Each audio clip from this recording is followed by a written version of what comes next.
Welcome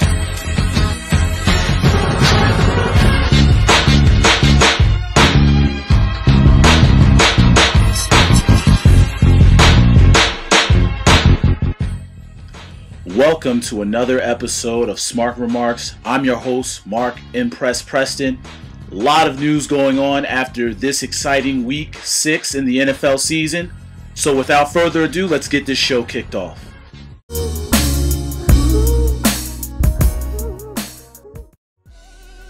So in our Mark Men segment, first we're going to look at Juan Castillo, the Eagles defensive coordinator who was fired this week. Pretty much, the Eagles defense has carried the Eagles this entire season so far.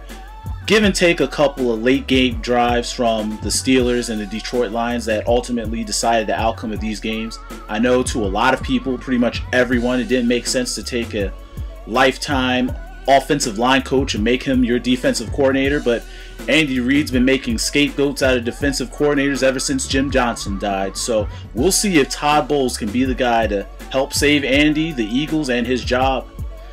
Another guy we're going to look at, Ray Lewis, unfortunately, is on the designated to return list. So I don't know if Ray Lewis is going to come back for the Ravens this year, but it's just a shame to see such a first ballot Hall of Famer, the ultimate middle linebacker, miss any time in what could be his last season of football.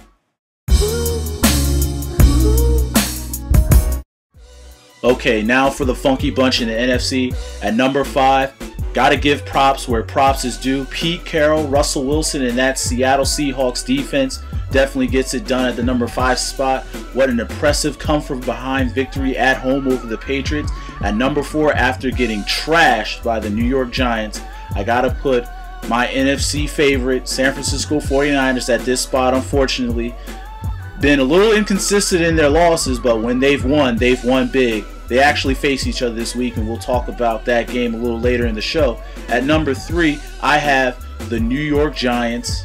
Eli Manning playing terrific. That defensive line, anchoring that defense. They're playing terrific football right now. And at number 2, by having the benefit of a bye, playing terrific football so far this year, Jay Cutler, Lovie Smith, and the Chicago Bears. Excellent football team. We'll see how they hold up for the rest of the year. And at number 1, I have the undefeated 6-0 Atlanta Falcons. Need I say more? Matt Ryan is playing at an MVP level right now.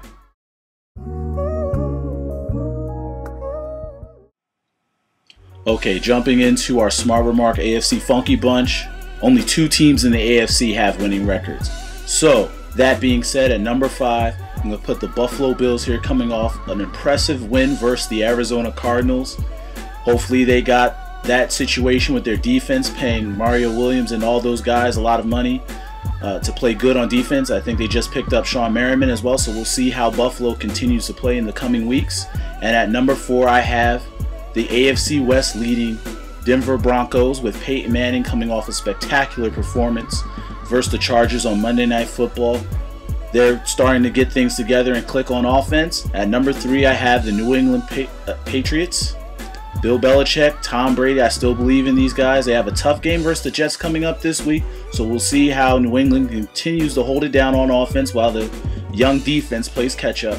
Number 2, I have the Baltimore Ravens still. Even though they lost Ladarius Webb and Ray Lewis for right now, they might be getting T. Sizzle back this week versus the Texans. If not, just getting someone like Terrell Suggs back on defense is going to help keep that team at the top at the AFC. And at number 1 still, I have the Houston Texans.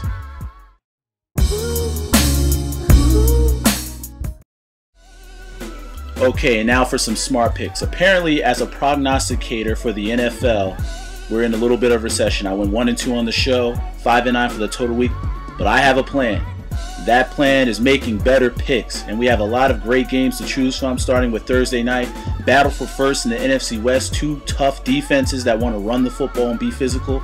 Seattle traveling to San Francisco. I'm going to go with experience on this one with Alex Smith and Jim Harbaugh. Those guys are going to get it done at home. And a battle in the NFC East that I'm looking forward to watching, RG3 and that exciting Washington Redskins team going on the road to play the Giants. That defensive line and Eli Manning. I think Eli Manning's going to show RG3 what elite quarterbacking is all about, so I look for the G-men to hold it down there. And a battle of surprise teams so far early in this football season. Arizona losing Kevin Kolb to a rib injury, so now they got to put Skelton at quarterback.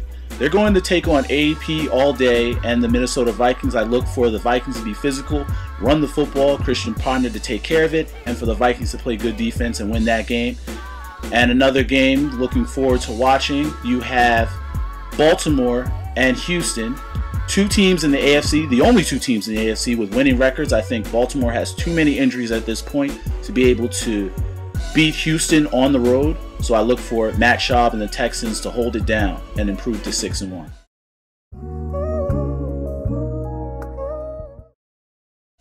So a question I asked myself after week 6 in the NFL season, honestly, the firing of Juan Castillo kind of sets the tone for this poignant question. What coaches should be on the hot seat?